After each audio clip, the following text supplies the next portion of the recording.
Bismillahirrahmanirrahim. Assalamualaikum warahmatullahi wabarakatuh. Innal hamdalillah nahmaduhu wa nasta'inuhu wa nastaghfiruh wa na'udzu billahi min syururi anfusina wa min sayyiati a'malina may yahdihillahu fala mudhillalah wa may yudlilhu fala hadiyalah. Asyhadu an la ilaha illallah wahdahu la syarikalah wa asyhadu anna Muhammadan abduhu wa rasuluh. Allahumma shalli wa sallim wa barik ala habibina wa syafiina sayyidina Muhammadin wa ala alihi wa sahbihi ajma'in. Bapak-bapak dan ibu-ibu, jemaah salat subuh, jemaah i'tikaf Masjid Raya Bani Umar. Alhamdulillah, pada subuh hari ini kita kembali dipertemukan oleh Allah Subhanahu wa taala dalam forum yang mulia, forum pengkajian agama kita, dan kita diberikan kesehatan, diberikan istiqamah, sehingga insya Allah di penghujung atau 10 terakhir di bulan suci Ramadan ini kita masih tetap dapat meningkatkan ibadah kita kepada Allah Subhanahu wa taala dalam rangka mencapai tujuan utama daripada perintah Ramadan, yaitu la'allakum tattaqun. Semoga kita menjadi orang-orang yang bertakwa. Mari kita senantiasa juga menyampaikan salawat kepada baginda Rasulullah sallallahu alaihi wasallam yang telah mencontohkan, yang telah mempraktekkan, mengajarkan Al-Quran, sehingga insya Allah dengan mengikuti sunnahnya kita tidak akan tersesat di dalam menjalani kehidupan kita di dunia ini. Bapak-bapak dan ibu-ibu, hadirin wal hadirat, pada subuh hari ini kita akan melanjutkan kajian kitab Ihya Ulumuddin. Pada pembahasan sebelumnya kita sudah membahas beberapa hal, terutama mengenai keutamaan ilmu, keutamaan belajar, keutamaan mengajar, dan ilmu-ilmu yang fardu ain, ilmu-ilmu yang fardu kifayah, ilmu-ilmu yang mahmud atau mamduh, yang terpuji, dan ilmu yang tercelah.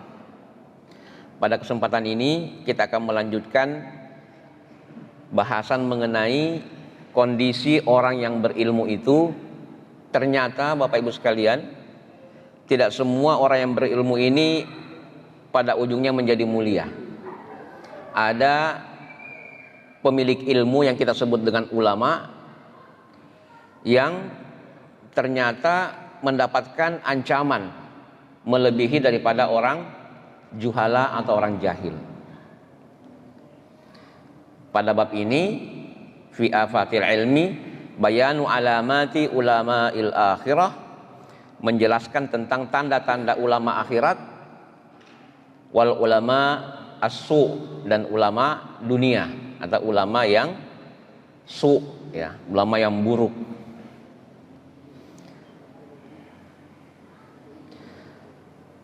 Ketika kita membahas keutamaan orang yang berilmu, banyak sekali hadis dan asar yang mengisyaratkan betapa tingginya derajat orang yang berilmu. Meninggalnya seorang alim itu oleh Umar radhiyallahu anhu dianggap lebih menyedihkan, ya, daripada meninggalnya 1000 abid. Jadi satu ulama, satu alim itu lebih berharga bagi Umar radhiyallahu anhu daripada 1000 abid. Tentu abid yang tidak berilmu. Kemudian orang-orang yang merintis jalan untuk mendapatkan ilmu itu adalah orang yang merintis jalan menuju surga. Tetapi ini ada tetapinya, ya. Asyaddul khalqi azaban yaumal qiyamah, ya, ini disebutkan bahwa ternyata ketika azab itu datang, azab yang paling keras itu ditujukan kepada ulama'ud dunya, ulama su tadi. Jadi lebih keras daripada juhala, orang-orang yang tidak memiliki ilmu, sehingga ibadahnya tidak sempurna. Ya, kalau kita kurang ilmu, mungkin ibadah kita tidak sempurna. Mengapa? Karena alim atau ulama ini tahu caranya, tahu ilmunya, tetapi ternyata dia tidak mempraktekkan. Itulah dalam Al-Quran disebutkan juga, lima taquluna ma la taf'alun. Mengapa engkau mengatakan sesuatu yang engkau tidak amalkan? Nah, mari kita membahas ulama su ini dan juga nanti ulama al-akhirah. Wa na'ni bi ulama'id dunya, ulama usu. Yang kita maksud dengan ulama dunia ini adalah ulama su alladzina qasduhum minal ilmi at-tana'umu bid dunya. Orang-orang yang tujuannya dalam ilmu ini, baik menuntut ilmu maupun mengajarkan ilmu, tidak lain adalah at-tana'umu bid dunya, mendapatkan kenikmatan dan kemewahan dunia. Wat tawassulu ilal jahi, memperoleh popularitas. Wal manzilah, dan strata tinggi ya, di tengah masyarakat. Faqala sallallahu alaihi wasallam, inna asyaddan nasi azaban yaumal qiyamah, sesungguhnya manusia yang paling keras siksaannya pada hari kiamat adalah alimun lam yanfa'hullahu bi'ilmihi, seorang alim yang tidak bermanfaat ilmunya bagi dirinya sendiri maupun orang lain. Wa anhu sallallahu alaihi wasallam, dari Nabi juga dikatakan, la yakunul mar'u aliman, sebenarnya, ini sebenarnya ya, tidaklah seseorang itu dianggap sebagai alim hatta yakuna bi ilmihi amilan, sampai dia mengamalkan ilmunya. Nah, jadi ini adalah peringatan keras bagi para asatizah, ustadz-ustadz kita, termasuk saya sendiri yang sering mengajar. Jangan sampai kita mengajarkan sesuatu yang tidak kita yakini, yang tidak kita amalkan. Nah, yang mana ilmu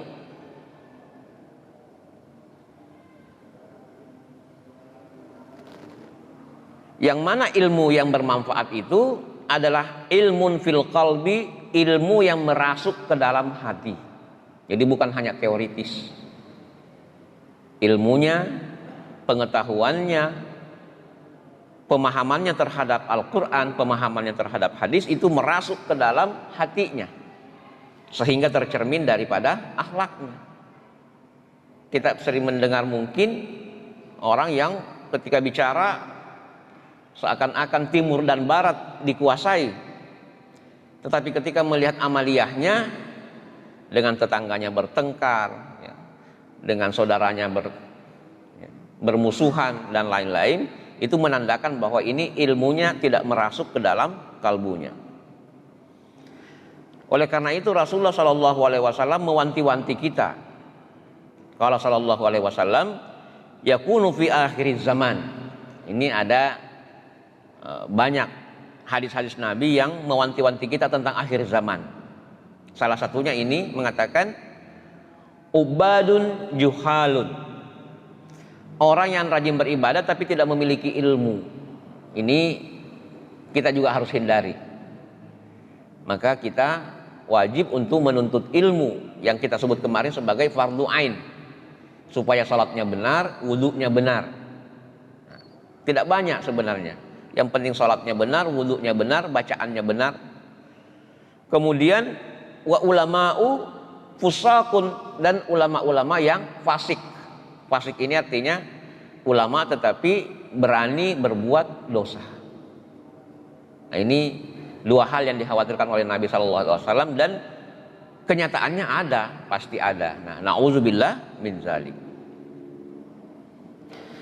Nabi melarang kita, kalau sallallahu alaihi wasallam, la tata'allamul ilma, jangan engkau mencari ilmu, menuntut ilmu, litubahu bihil ulama,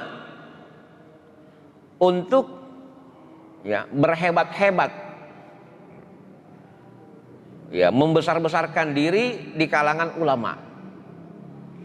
ini Bapak Ibu sekalian, mungkin diantara kita juga ya, kadang-kadang kita karena posisi kita, karena sudah profesor, sudah doktor, disejajarkan dengan elitis. Masuklah majelis ulama, masuklah dewan apa, dewan syariah, dewan macam-macam. Nah, tetapi kalau jabatan-jabatan ini merupakan panggilan atau penugasan, itu sebenarnya insya Allah bisa dilaksanakan dengan amanah. Yang problem adalah kalau itu menjadi tujuan. Mengapa Anda kuliah S3? Wah, kalau kita tidak S3 nggak bakal dipanggil sama MUI. Wah, itu berarti niatnya ini sudah lain. Ingin duduk di kalangan elitis, menyebar kartu nama di mana-mana, ya, mengiklankan diri di mana-mana supaya disorot, nah, supaya dipanggil ya untuk menjadi pembesar. Jangan kita menuntut ilmu karena itu, kata Nabi Shallallahu Alaihi Wasallam. Walitumaru bihis sufaha. Jangan juga menuntut ilmu untuk mempermainkan, ya, mendebat kusir as-sufaha, orang-orang yang tidak memiliki ilmu.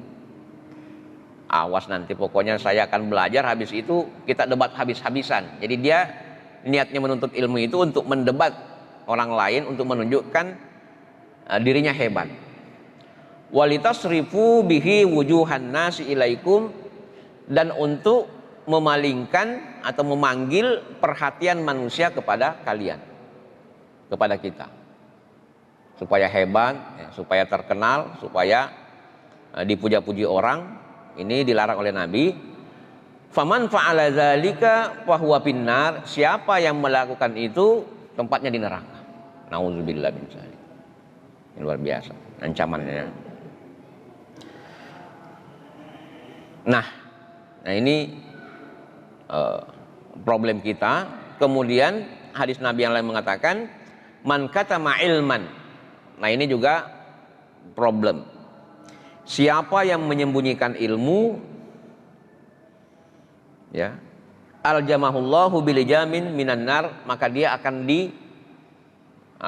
dikekang, dibelenggu oleh Allah Subhanahu wa taala dengan belenggu dari api. La ana min ghairi dajjali akhwafu alaikum. Nabi mengatakan lagi, ada yang saya takuti melebihi takut saya kepada Dajjal. Ini kata Nabi sallallahu alaihi wasallam. Ditanya oleh sahabat, wa ma dzalika ya Rasulullah, apa itu yang engkau takuti selain daripada Dajjal? Dajjal ini Bapak Ibu sekalian, nauzubillah jangan sampai kita ketemu. Diriwayatkan atau dikisahkan siapapun yang bertemu dengan Dajjal cuma dua pilihannya. Kalau dulu kita merdeka kan merdeka atau mati, ini murtad atau mati. Nah, itu bahayanya Dajjal itu di akhir zaman. Nah, ini yang ditakutkan oleh Nabi. Nah, orang kalau cinta kehidupan tidak mau mati, lebih baik dia murtad kalau ketemu Dajjal itu daripada mati. Nah, tapi orang yang istiqomah lebih baik mati daripada mengikuti Dajjal. Apa yang ditakuti Nabi melebihi Dajjal? Al-a'immah al-mudillin, tokoh-tokoh yang menyesatkan. Tokoh-tokoh masyarakat yang menyesatkan, tokoh-tokoh agama yang menyesatkan. Nah, nanti kita perlu melihat lagi yang mana, ya, ini perlu hati-hati, jangan sampai kita salah menunjuk. Ulama yang benar dikira ulama yang ulama yang dikira ulama yang benar. Ini kita harus hati-hati.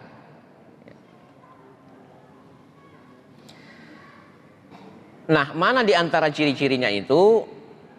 Ini Bapak Ibu sekalian, memang kitab Ihya Ulumuddin ini dipenuhi dengan dalil-dalil. Jadi Imam Al-Ghazali ini termasuk hujatul Islam yang boleh dikata menghafalkan seluruh hadis. Tidak ada hadis yang terlewatkan.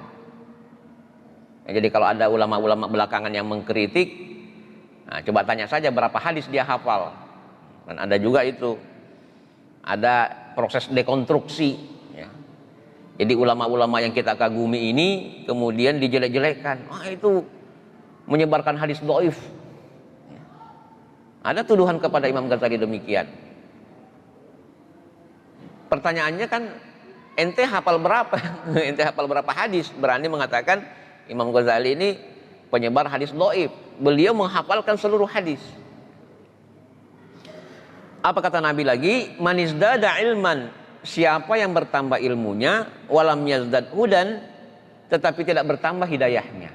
Jadi ilmu tidak identik dengan hidayah. Lain. Ada orang ilmunya tinggi, hidayahnya rendah. Ada juga orang hidayahnya tinggi, mungkin ilmunya rendah. Ini dua hal yang berbeda. Makanya setiap hari, setiap kita sholat selalu membaca ihdina, ihdina. Ya Allah, berilah kami hidayah. Setiap berapa rakaat kita wajib, 17 rakaat itu wajib membaca Al-Fatihah. Di situ ada ayat ihdina, berilah kami hidayah. Jadi kalau orang bertambah ilmunya tetapi tidak bertambah hidayahnya, apa yang terjadi? Lam yazdad minallahi illa bu'dan. Tidak bertambah melainkan bertambah jauh dari Allah Subhanahu wa taala.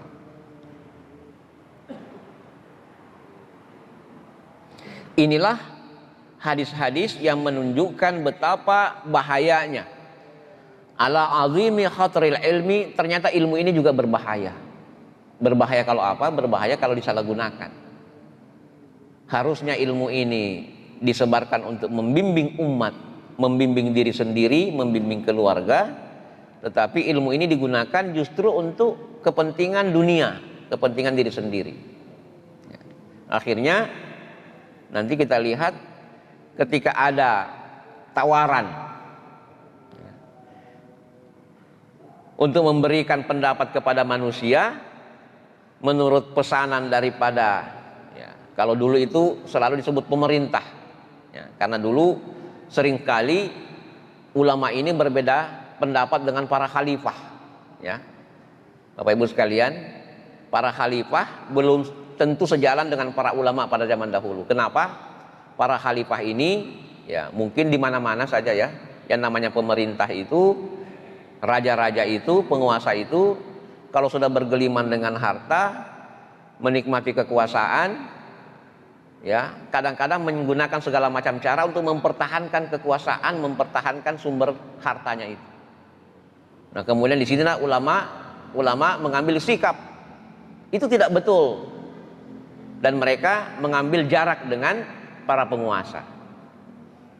Tetapi tidak hanya zaman sekarang, zaman dulu juga, pada zaman itu juga banyak juga ulama yang mendekat. Kenapa? Karena siapapun yang mendekati penguasa berarti pintu-pintu rezeki, tanda petik pintu-pintu rezeki itu terbuka. Ya kan, APBN, pundi-pundi negara itu kan di tangan pemerintah kuncinya, penguasa itu. Kalau senang pada seorang ulama, mau mengikuti apa maunya, mau memberi fatwa sesuai dengan pesanannya, itu bisa kaya raya. Inilah yang dikhawatirkan. Bukan hanya hadis, Bapak Ibu sekalian, para sahabat juga memberikan komentar. Misalnya Umar radhiyallahu anhu mengatakan, inna akhwafa ma akhafu ala hadhil ummah. Yang saya takutkan dari umat ini, kata Umar radhiyallahu anhu, apa itu? Al munafiqul alim. Orang munafik tapi pinter. Atau ada sebaliknya, orang pinter tapi munafik. Munafik itu yang mana? Munafik itu berbeda zahir dengan batinnya. Zahirnya soleh, batinnya toleh, batinnya buruk, walaupun zahirnya penampilannya bagus. Ini yang dikhawatirkan oleh Umar. Mereka bertanya, para sahabat lain mengatakan, bagaimana mungkin wa kaifa yakunu munafiqan aliman? Bagaimana mungkin seseorang itu alim tapi munafik? Ini belum nyambung ini. Yang kita ketahui itu namanya orang alim itu pasti soleh. Ternyata menurut Umar ada alim tapi munafik. Yang mana itu? Alimul lisan. Lisannya ini pinter. Kitab-kitab bisa dihafal. Bahkan mungkin ayat hadis dihafal. Tetapi apa? Jahilul qalbi. hatinya jahil, hatinya tidak memiliki ilmu.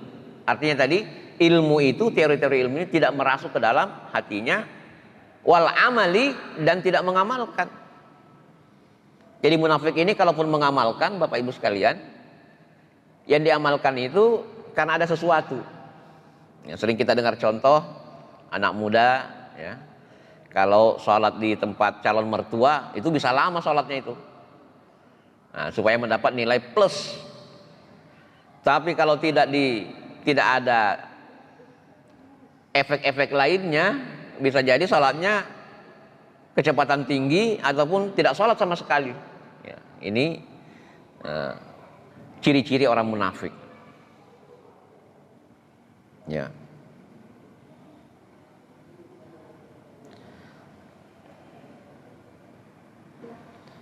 Bapak Ibu sekalian, nah ada perkataan dari seorang alim, seorang ahli hikmah, Ibrahim bin Uyainah. Ya, ditanya oleh seseorang, ayyun nasi atwalu nadaman, manusia mana yang paling menyesal nanti? Ini kan kita semua nanti menyesal. Innal insana lafi khusrin, sesungguhnya manusia ini semuanya, kita ini akan berada dalam kerugian. Tetapi kan kerugian ini ada porsinya. Semakin besar kerugian, tentu semakin besar penyesalan. Yang mana manusia yang paling panjang penyesalannya? Dijawab oleh beliau, perumpamaan di dunia itu adalah sani'ul ma'rufi ila man la yashkuruhu. Yang mana orang menyesal? Orang yang berbuat baik kepada orang yang tidak berterima kasih. Ini contoh dunia, Pak, ya. Pasti kita semua begitu. Pasti kita menyesal kalau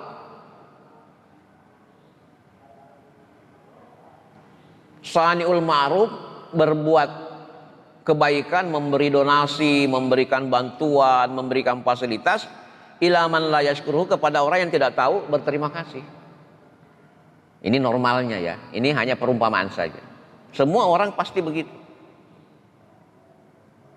Sudah dikasih tapi tidak tahu terima kasih. Itu perumpamaan dunia. Wa amma indal mauti, tetapi kalau sudah meninggal, kita nanti yang paling menyesali ketika kita telah meninggal itu adalah alimun mufarritun, alim yang melepaskan kesempatan untuk mengamalkan ilmunya.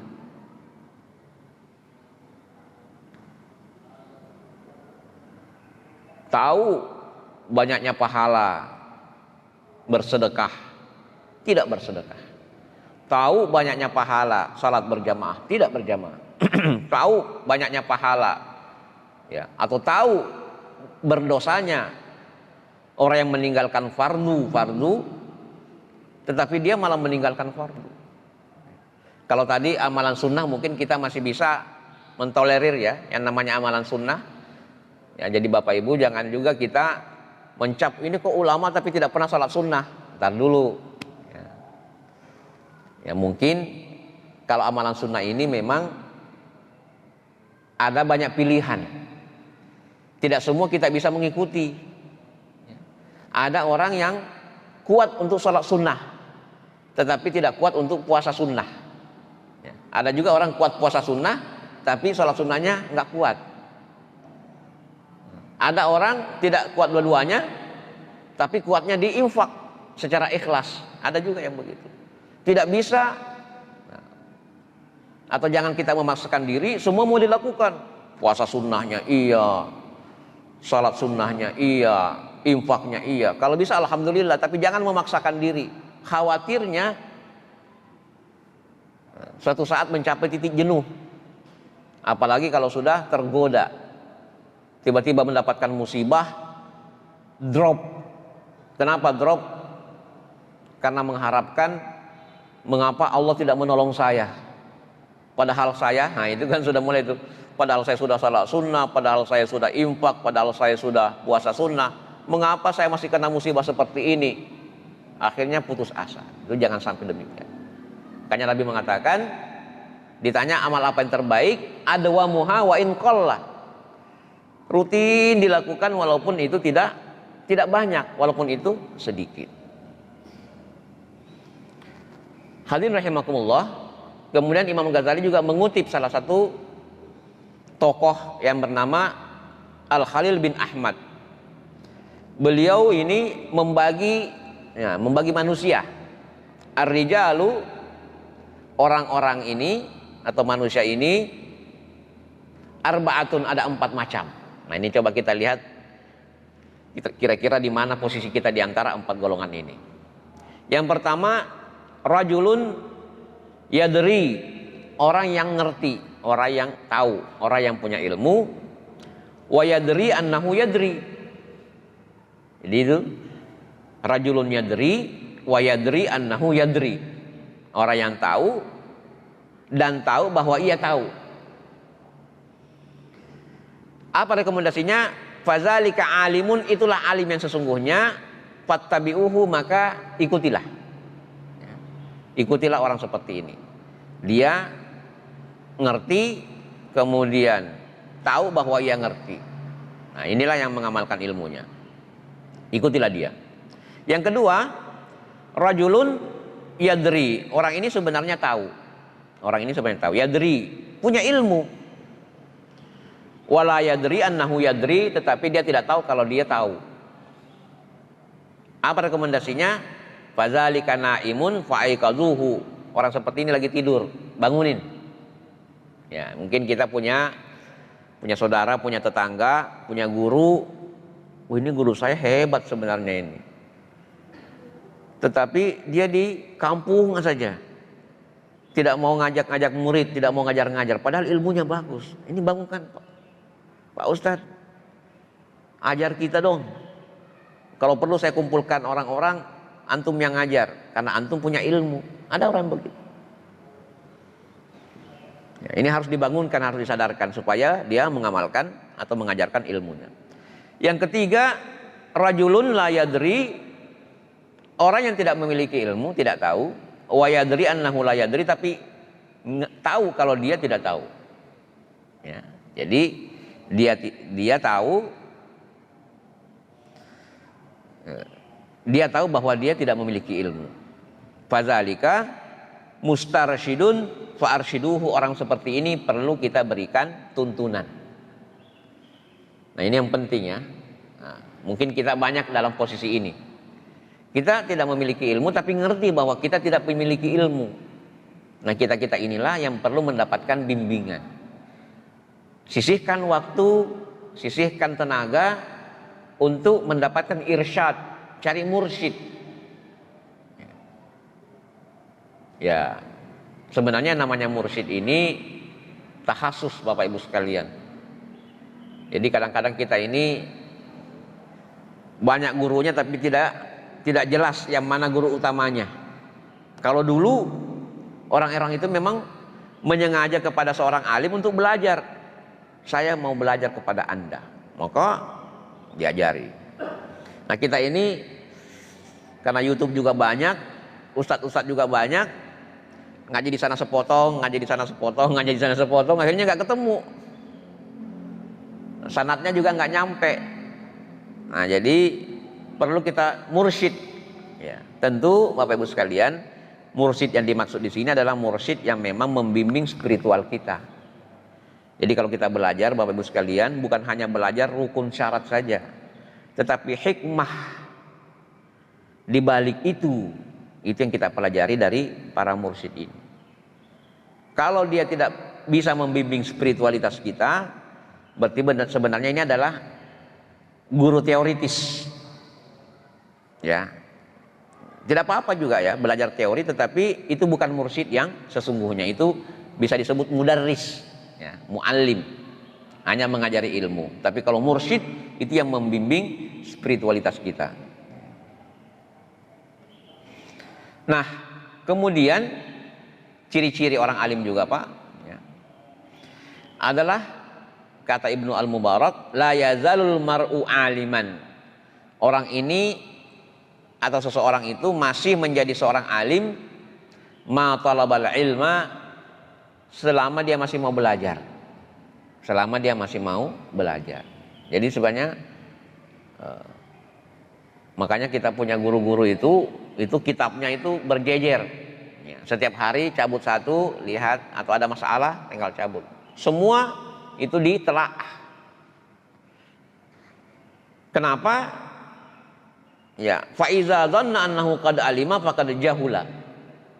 Kalau seseorang itu mengatakan saya sudah selesai, ya, udah semua saya sudah kuasai, ini berarti sudah menurun ilmunya, sudah kembali menjadi bodoh.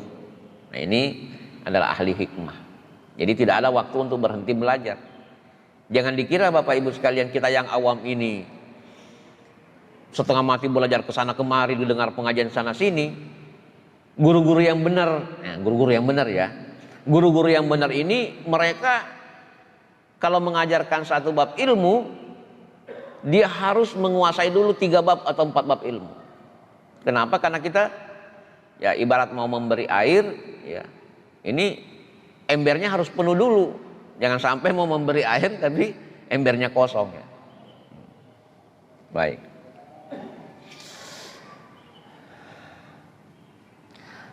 Ya, waqala Al-Hasan, ya, Al-Hasan berkata, uqubatul ulama, ya, siksanya ulama atau siksaan yang menimpa seorang alim adalah apa? Mautul qalbi, meninggalnya hati, meninggalnya hati. Wa mautul qalbi, apa itu meninggalnya hati? Mautul qalbi talabud dunya, ketika dia sudah mulai tergoda untuk mendapatkan dunia. Nah, ini persoalannya Pak ya. Jadi dunia ini kan manis ya, ibarat gula. Siapapun tertarik. Siapa yang tidak tertarik dengan rumah yang bagus? Siapa yang tidak tertarik dengan kendaraan yang mewah? Ya, dengan kesejahteraan. Tetapi ini bisa menjadi racun bagi ilmu. Kenapa? Karena ketika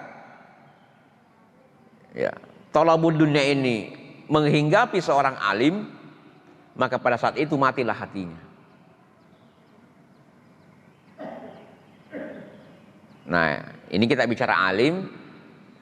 Jangan kalau kita ini awam demikian tidak termasuk, kita juga sebenarnya Bapak Ibu sekalian. Jadi muta'alim maupun alim ini kalau niat kita Bapak Ibu ngaji begini, niatnya untuk termasuk niatnya untuk dunia, maka itu juga termasuk. Intinya bahwa janganlah ilmu ini kita gunakan untuk kepentingan hawa nafsu kita. Tetapi ilmu ini harus kita gunakan untuk kepentingan spiritualitas kita agar memahami ma'rifah, ya, memahami pemahaman yang hakikat mengenai hubungan antara kita dengan Allah Subhanahu wa taala. Mereka memberikan syair, ini ada syairnya ya, dalam kitab Ihya dikatakan, ya, ajabtu limubta'id dalalati bil huda, saya takjub, kan ajabun, ya, ajib, itu ajib, wah masya Allah, ajib, ajib itu apa? Takjub, ya. Heran, keheranan yang sangat heran kepada siapa? Limubta'id dalalati bil huda, kepada orang yang menukar ad-dalalah dengan al-huda. Kalau kita membaca surah Al-Baqarah di awal-awal itu, ulaikal ladzina ishtarau dalalata bil huda. Ini ciri orang munafik. Mereka menjual apa? Menjual petunjuk kemudian mendapatkan dalalah. Seakan-akan apa? Barang bagus dijual menerima uang palsu, kira-kira begitu. Waman yashtari dunyahu bid-dini, dan orang yang ya membeli dunia bid-dini dengan agama, ajabu, lebih heran lagi. Jadi ini dua hal mirip, menukar kesesatan dengan petunjuk, kemudian menjual dunia dengan membayarnya pakai agama. Wa ajabu min hazaini man ba'adinahu bidunya, orang yang menjual agamanya demi dunia, ya. Inilah yang paling mengherankan. Menjual agama dengan dunia. Jadi nasihat-nasihatnya itu tidak lain demi mendapatkan keuntungan pribadi. Nah, ini yang sangat, ya, mengherankan atau dianggap memalukan lah bagi seorang alim. Wa qala sallallahu alaihi wasallam, ini banyak sekali Pak, tapi nggak apa-apa lah. Artinya ini supaya memberikan kepada kita ini pagar, wanti-wanti. Ya, saya tahu ya barangkali di antara kita ini ada yang termasuk guru, ya, termasuk yang sering memberikan tausiah. Wa qala sallallahu alaihi wasallam, innal alima la yu'azzabu azaban, orang alim yang diazab karena ilmunya yang tidak bermanfaat tadi, atau karena ilmunya digunakan untuk menjual agama untuk memperoleh dunia, yatifu bihi ahlun nari isti'zaman li syiddati azabihi, menjadi tontonan ahli neraka. Masya Allah. Jadi kalau sekarang, ya misalnya kita ini karena menjadi seorang ulama yang hebat, menjadi orang yang pinter, dikagumi oleh orang-orang, ya. Ketika kita pengajian ribuan yang datang. Tetapi ternyata tidak ada yang tahu, ini karena ya tidak ada yang tahu, ya. Karena antara orang-orang begini kan hanya dia yang dengan Allah yang tahu. Sama orang-orang yang memiliki mata al-basar, mata yang tajam spiritualnya. Ketika diazab di neraka, apa jadinya? Penghuni neraka juga menjadi penonton. Kenapa? Karena walaupun sama-sama disiksa, siksaannya ini lebih besar. Ini nauzubillah min dzalik.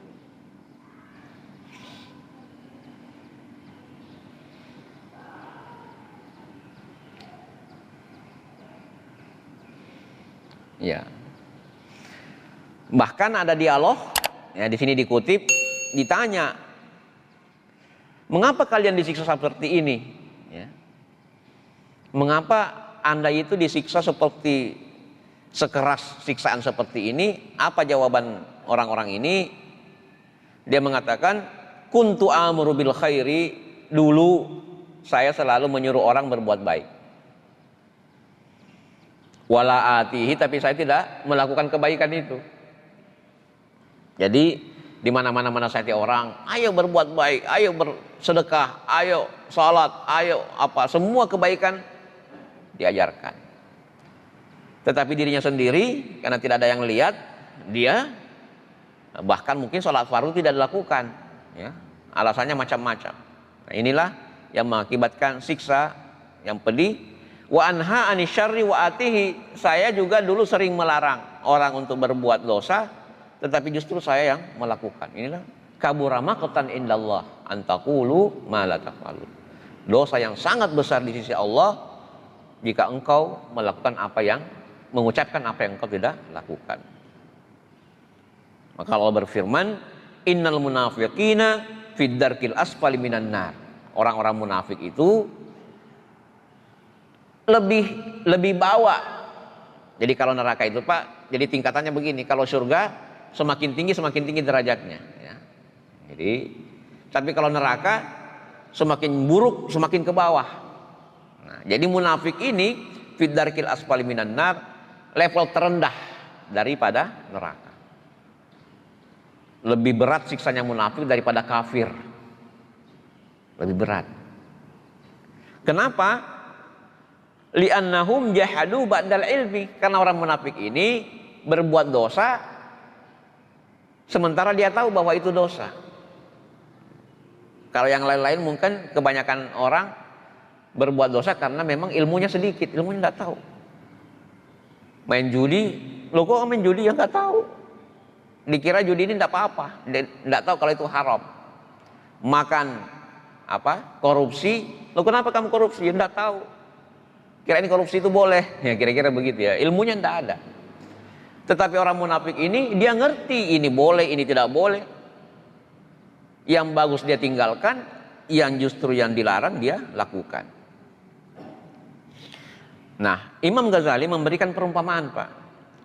Wa ja'alal yahuda syarram minan nasara. Jadi kalau ada yang bertanya, yang mana yang lebih buruk? Nah, ini kan ada dua saudara kita nih, ya. Tiga agama Ibrahim ini, ada Islam, yang terakhir ada Yahudi, ada Nasara, ada tiga. Tentu inna dina indallahil Islam, kitalah yang paling top, ya.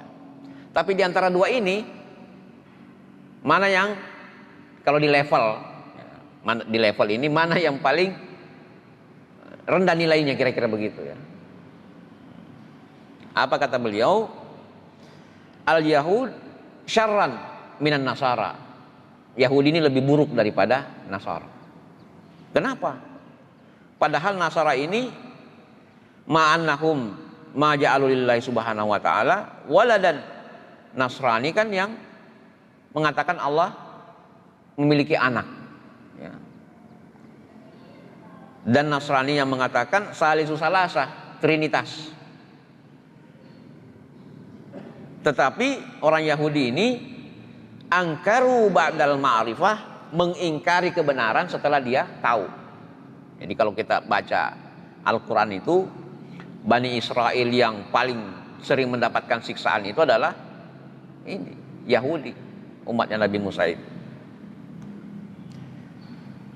Dalam ayat dikatakan ya'rifunahu kama ya'rifuna abna'ahum. Orang-orang Yahudi ini mengenali Nabi melebihi kenalnya daripada anak-anak mereka. Jadi Bapak Ibu sekalian, ahli kitab pada zaman Nabi ini, terutama Yahudi, itu sangat kenal, sangat menanti, sangat menunggu datangnya Nabi terakhir. Sayangnya karena tradisinya itu kan Nabi-Nabi ini berasal dari Yahudi. Menurut mereka, golongan mereka itu dari Musa, kemudian Harun, ini, ya. Pokoknya keturunan Ishak. Jadi ketika mereka tahu dalam kitab Taurat akan ada Nabi terakhir, mereka menunggu siapa di antara kita nih yang jadi Nabi nih.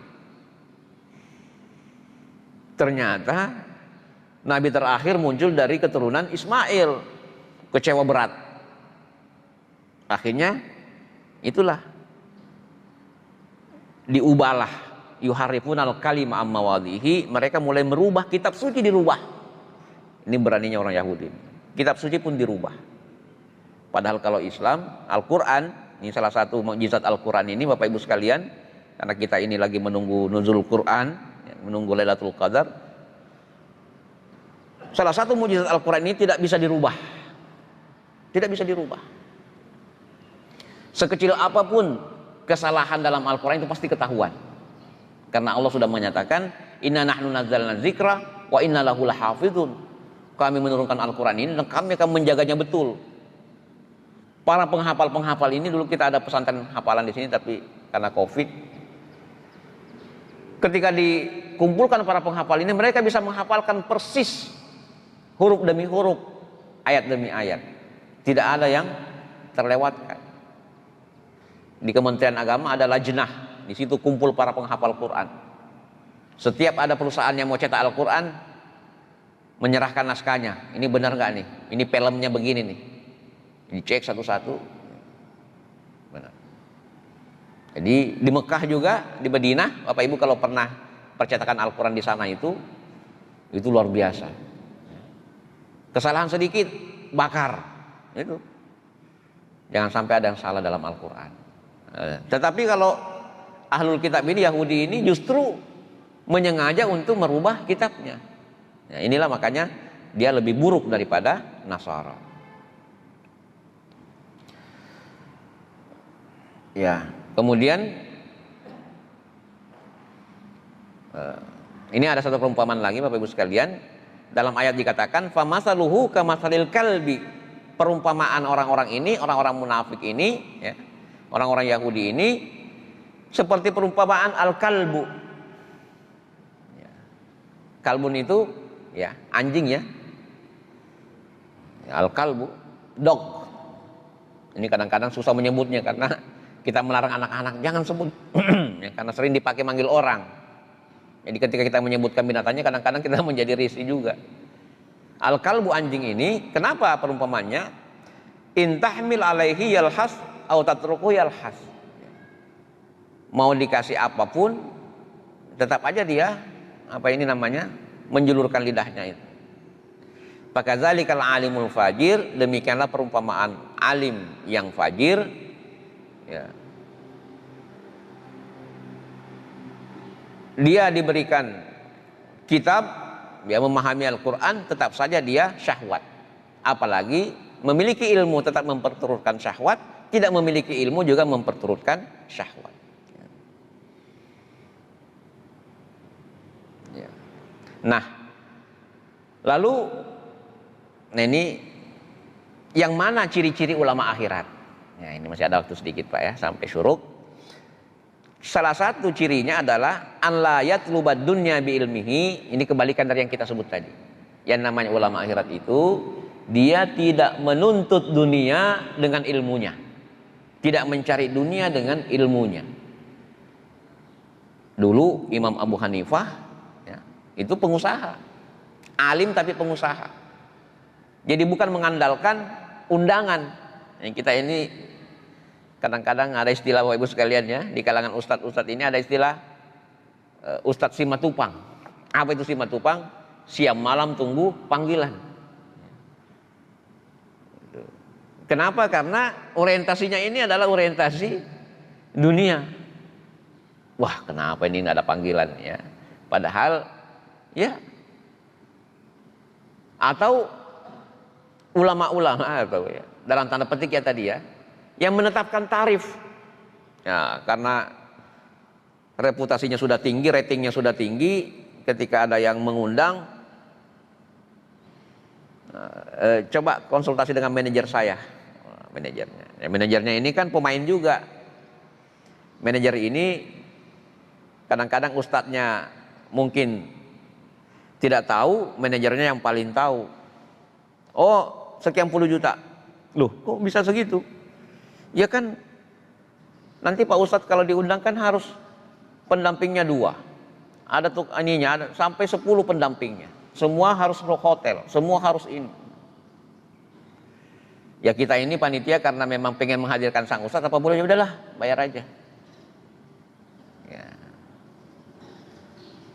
Nah, kalau orientasi dunia yang menjadi tujuan daripada sang ustadz ini, maka dia termasuk ulama dunia, ulama su. Tapi kalau bukan, dia ikhlas ya, tidak menuntut, udahlah Pak, kami ini pengen sekali menghadirkan ustadz, tetapi kami hanya punya segini, ya kan?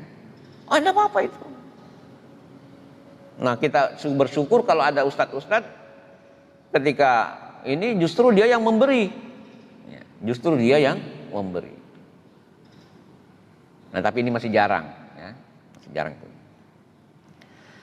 Dia tidak menuntut dunia dan betul-betul memahami perbedaan antara ya, rendahnya orientasi dunia dengan tingginya orientasi akhirat. Itu betul-betul beliau ya, orang ini memahami betul bahwa antara dunia dengan akhirat ini sungguh jauh berbeda. Dunia ini adalah ujian, dunia ini adalah debu tanah. Sementara akhirat ini adalah ilmu Allah. Ya, ini cirinya itu. Salah satu ciri daripada ulama yang benar adalah tidak tertarik ya, atau tidak menuntut. Tapi gimana Ustaz kalau dia minta transfer seperlunya? Pak Ustadz boleh nggak datang ke Bani Umar? Ya boleh, bisa hadir. Ya sebenarnya sih bisa aja, cuman apa Ustadz? Ya kan dari mana? Dari Jombang ke sini kan butuh ojek 10.000. Oh ya gampang itu Ustadz. Jadi nggak apa-apa kalau memang butuh 10.000. Tapi jangan ongkos 10.000 dijadikan berlipat-lipat ganda. Tidak apa-apa ya. Jadi ulama kita membolehkan kalau sekedar untuk ya sebagai maunah ya, bantuan supaya beliau ini juga butuh sebenarnya ya, cuma jangan sampai dijadikan komoditas. Ya.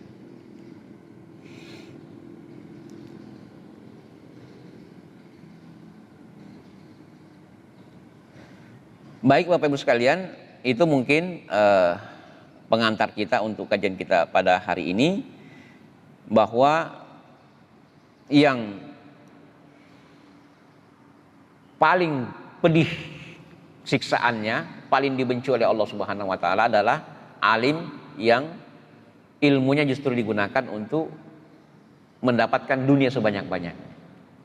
Sebaliknya, yang dicintai oleh Allah Subhanahu wa taala adalah seorang alim yang benar-benar ikhlas mengajarkan ilmunya, mengamalkan ilmunya, membimbing umat supaya ini tadi ya, yang juhala ini, saudara-saudara kita yang pemahamannya masih kurang, sehingga salatnya mungkin belum benar, ya, wudunya belum benar, supaya membimbing mereka untuk sampai kepada Allah Subhanahu wa taala.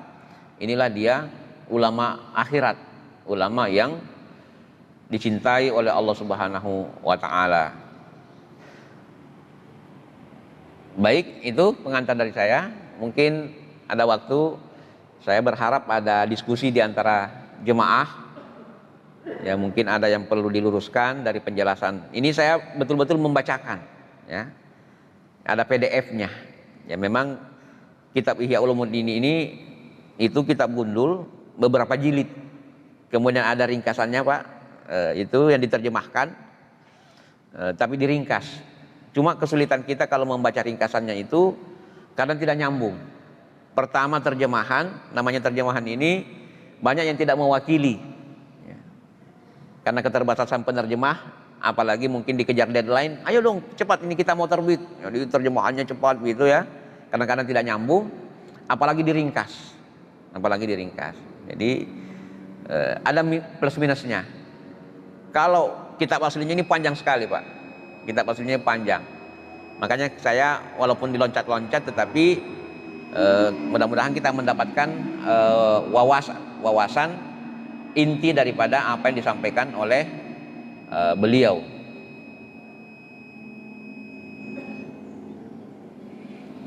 Silahkan, mungkin bapak-bapak atau ibu-ibu ada yang ingin disampaikan.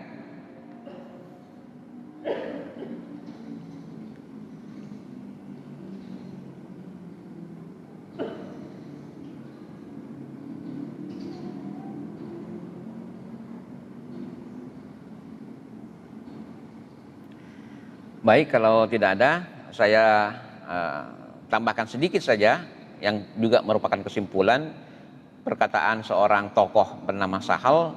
Beliau mengatakan, al-ilmu kulluhu dunia. Sebenarnya semua ilmu ini adalah dunia. Jadi secara teori. Jadi kalau kita belajar fikih, belajar tafsir, itu semua adalah dunia. Wal akhiratu minhu al amalu bihi, nanti menjadi akhirat kalau diamalkan. Wal amalu kulluhu habaan atau habaun. Tetapi amal ini pun sebenarnya masih rentan seperti debu ya. Jadi amal-amal kita ini Bapak Ibu sekalian ini masih rentan sekali. Bisa terhapus seketika. Illal ikhlas, kecuali kalau kita ikhlas. Jadi kita ini i'tikaf, kemudian puasa, sunat dan sebagainya, itu harus ikhlas. Tanpa ikhlas itu haba'an mumbassa, seperti debu yang tertiup angin. Kalau hanya ingin ikut-ikutan saja, ingin happy-happyan, selfie-selfie ya, itu.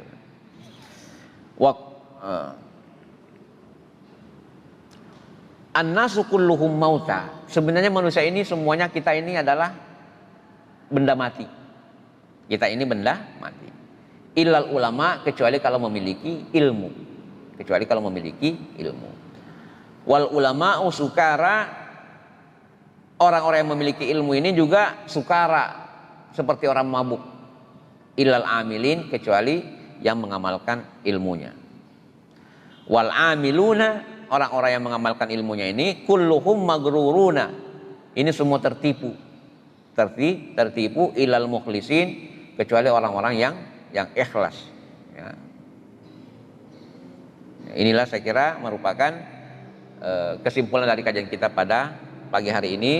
Mudah-mudahan menjadi bagian dari amaliyah Ramadan kita, termasuk penambah warna-warni daripada kebaktian kita kepada Allah Subhanahu wa taala. Kita sudah bersedekah, kita juga mengamalkan amalan sunnah, kita beriktikaf, dan juga kita menghadiri majelis ilmu ini.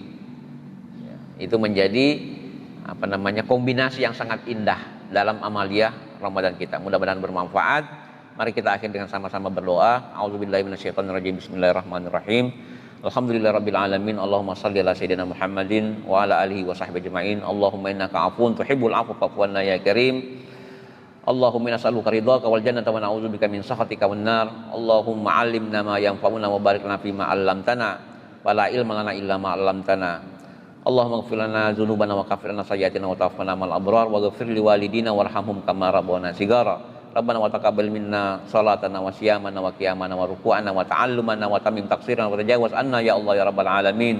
Rabbana atina fid dunya hasanatan wa fil akhirati hasanatan wa qina adzabannar. Subhana rabbika rabbil izzati amma yasifun wa salamun alal mursalin walhamdulillahi rabbil alamin. Wassalamu alaikum warahmatullahi wabarakatuh.